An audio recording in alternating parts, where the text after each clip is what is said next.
Hi అండి, welcome back to our channel. నేను మీ రామారావి. ఎలా ఉన్నారు? బాగున్నారా? ఇప్పుడే చల్లగా ఉంది కదండి. పూరి అయితే చేశాను. పూరీలోకి ఉల్లగడ్డ కుర్మ అచ్చం హోటల్ స్టైల్లో ఎలా చేయాలో చూపిస్తాను. ఇప్పుడు మా అబ్బాయి చెప్తున్నాడు చూడండి, బాగుంది మమ్మీ, సూపర్గా ఉంది అని చెప్తున్నాడు. మీరు ఒకసారి ట్రై చేయండి ఫ్రెండ్స్. ఎలా వచ్చిందో కామెంట్ రూపంలో తెలియచేయండి. వీడియోని ఎక్కడ స్కిప్ చేయబాకండి. వీడియోలోకి వెళ్ళిపోదాము. ఆయిల్ అయితే వేసేసుకున్నాను. కొంచెం ఆవాలు,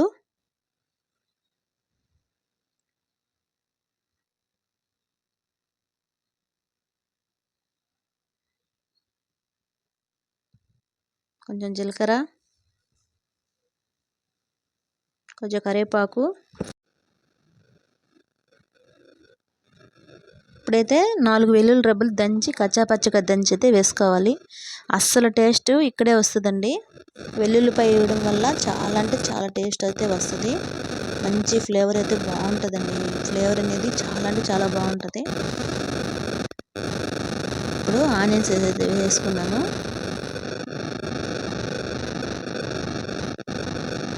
అవి కొంచెం దోరగా వేయించుకోవాలి. మరీ మాడకూడదు, మరి అట్లాగని వేయకుండా ఉండకూడదు. దోరగా అయితే వేయించుకోవాలి.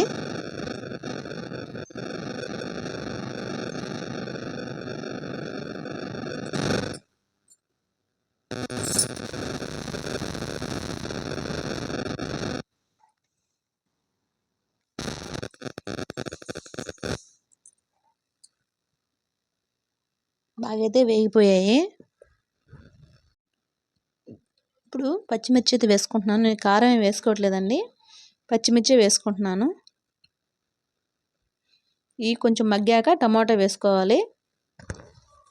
తర్వాత కొంచెం సాల్ట్, కొంచెం పసుపు. ఇవి వేయడం వల్ల త్వరగా మగ్గిపోతున్నాయండి. టమాటా కానీ ఆనియన్, పచ్చిమిర్చి అన్నీ కూడా త్వరగా మగ్గిపోతాయి.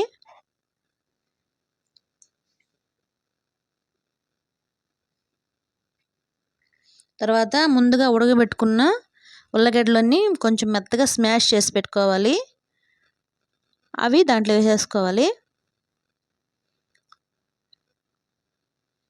వేసుకున్న మిశ్రమాన్ని మరోసారి కలుపుకోవాలి.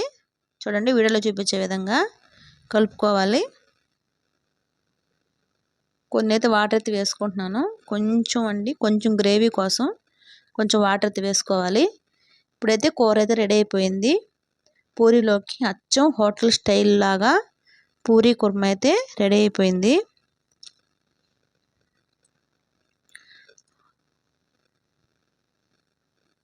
చూసారా ఎంత కలర్ఫుల్గా ఉందో, ఎంత బాగుందో.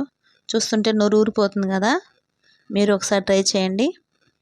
వీడియో నచ్చితే లైక్ చేయండి, మీ ఫ్రెండ్స్కి షేర్ చేయండి. వీడియో నచ్చింది అనుకుంటే నా ఛానల్ సబ్స్క్రైబ్ చేసుకోండి. మా ఓడైతే తినేసి చాలా అంటే చాలా బాగున్నాయి మమ్మీ అని చెప్తున్నారు. వీడియో నచ్చితే చిన్న లైక్ ఇవ్వండి ఫ్రెండ్స్. Thank you.